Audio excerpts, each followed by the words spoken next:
Ratchet & Clank was a gem of a game with huge potential that wasn't quite reached. What would happen if, with the sequel, they went all in on fixing up a lot of the issues of the first? Well, that's what we're going to be taking a look at here, this time on TGRS and Internet Nobodies.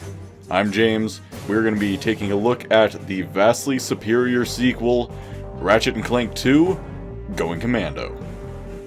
The story is kinda simple. Ratchet and Clank are spending their days as former celebrities, going to dinners and events, but after a couple of years since the Chairman Drek incident, they have really fallen out of the limelight. Little do they know though, in another galaxy, Mr. Fizzwidget, that's gonna be a harder name to pronounce than I expected.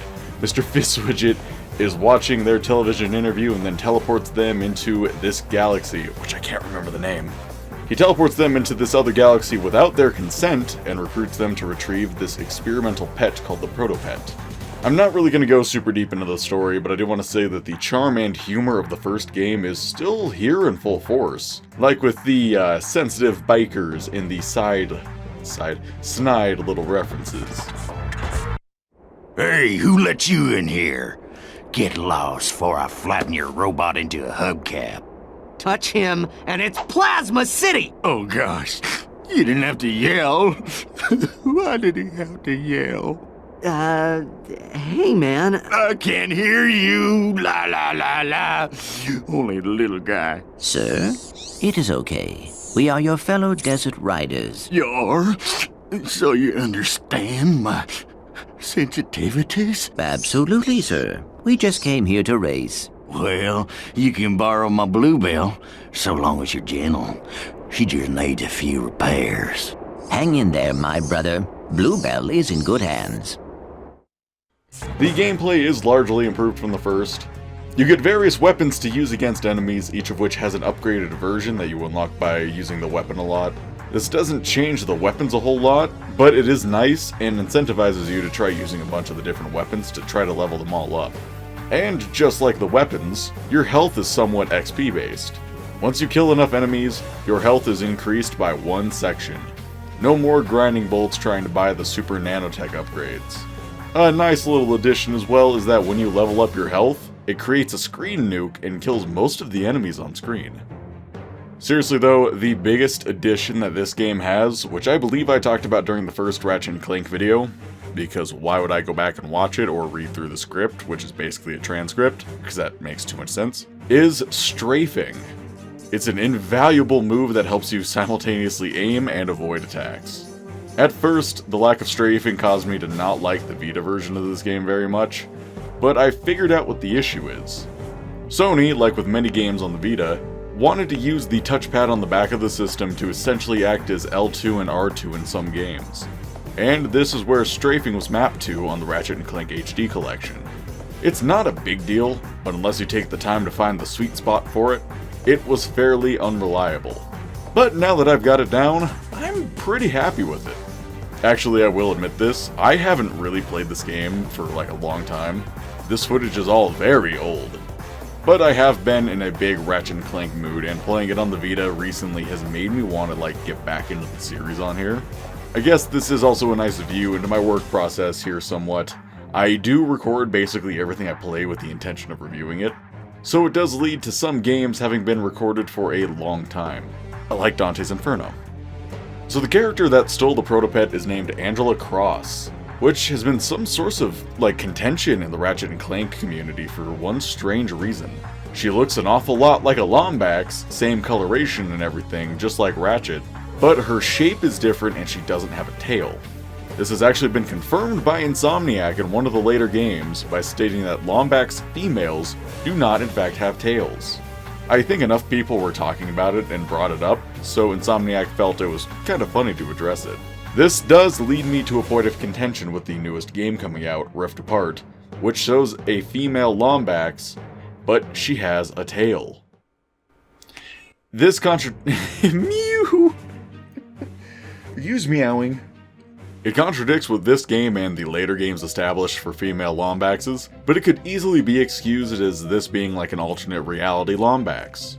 And yes, I consistently spend way too much time thinking about pointless shit in games. You can just ask Terrell and Matthew about it on our Discord.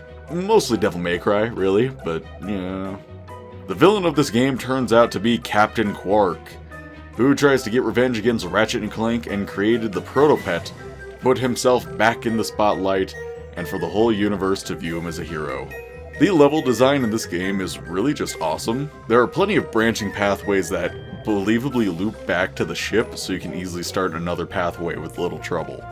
The levels also feel less like levels, if that makes any sense. There are more instances of playing levels based around cities or other civilized levels, which makes the world feel a little bit more alive.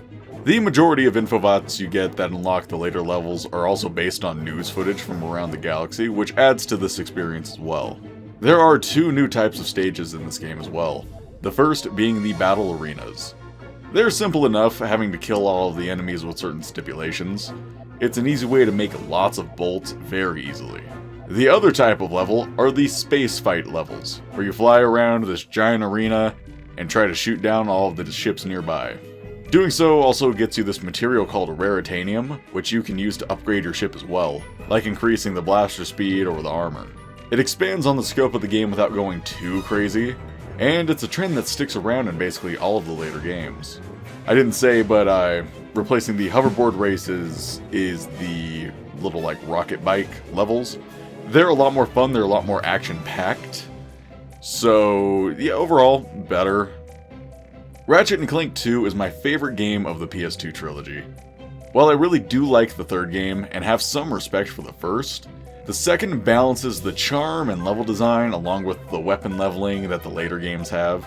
I'll get more into the weapon leveling later when it becomes a bigger mechanic, but the second game honestly just kind of nails it for me. This game isn't super easy to play actually, a change for once. I don't really know how good PS2 emulation is on PC, I haven't fucked around with it much, but if you can get it to work, then that's always an option. No, the main choices for me are getting a PS2 copy of the game, which I have, playing it on the PS3 like I did here, or playing it on the PlayStation Vita, which is a fully competent version of the game. Some people have noticed that there are visual issues between the original game and the ports, but honestly I can't even think of any offhand. It's largely an issue of people finding the bugs, and that brings a lot more light into them. As far as playing it, just do it, honestly, is really good. Thank you so much for watching. I've been itching to get back into the series again, but really I had to remember whether or not I actually reviewed the first game. Sometimes I forget which videos I've made or not.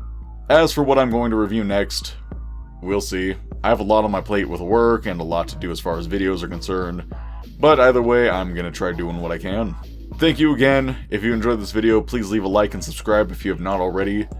Come and join us back here next week for another video from Terrell. Hopefully.